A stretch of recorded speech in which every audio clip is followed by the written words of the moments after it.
sekta ya maendeleo ya utamaduni. Tanzania imejaliwa kuwa na utajiri mkubwa wa uanuai wa urithi wa utamaduni.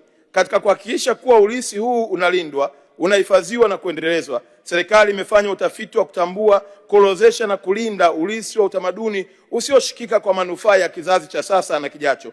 Utafiti huo uliofanyika kwa kushirikiana na wadau wa utamaduni ulijikita katika kutambua na kuorodhesha vazi la kanga kama moja ya alama muhimu ya utambulisho wa Utanzania na urithi wa utamaduni. Kufuatia utafiti huu, andiko la vazi la kanga liliwasilishwa Shirika la Umoja wa Mataifa Elimu ya Sayansi na Utamaduni UNESCO kwa lengo la kuingizwa kwenye orodha ya urithi wa dunia wa utamaduni usioshikika inayosimamiwa na shirika hilo. Manufaa ya kutambuliwa kwa urithi wa utamaduni wa Tanzania katika orodha ya urithi wa dunia ni pamoja na kuongeza hadhi ya utamaduni wa kimataifa, kupata fursa ya ufadhili wa uendelezaji wa uhifadhi wa urithi kutoka kwenye mifuko ya kimataifa inayoratibiwa na UNESCO, kutangaza urithi wa utamaduni wa Tanzania pamoja na utalii wa kiutamaduni duniani. Mheshimiwa Spika, jitihada nyingine zilizofanywa na serikali kupitia wizara ni kukamilisha uandaaji wa mwongozo wa kitaifa wa kulinda urithi wa utamaduni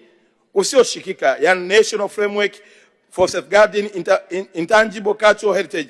Katika kukubaliana na swala la mmomonyoko wa maadili nchini, umeandaliwa mkakati wa taifa wa kukabiliana na mmomonyoko wa maadili nchini.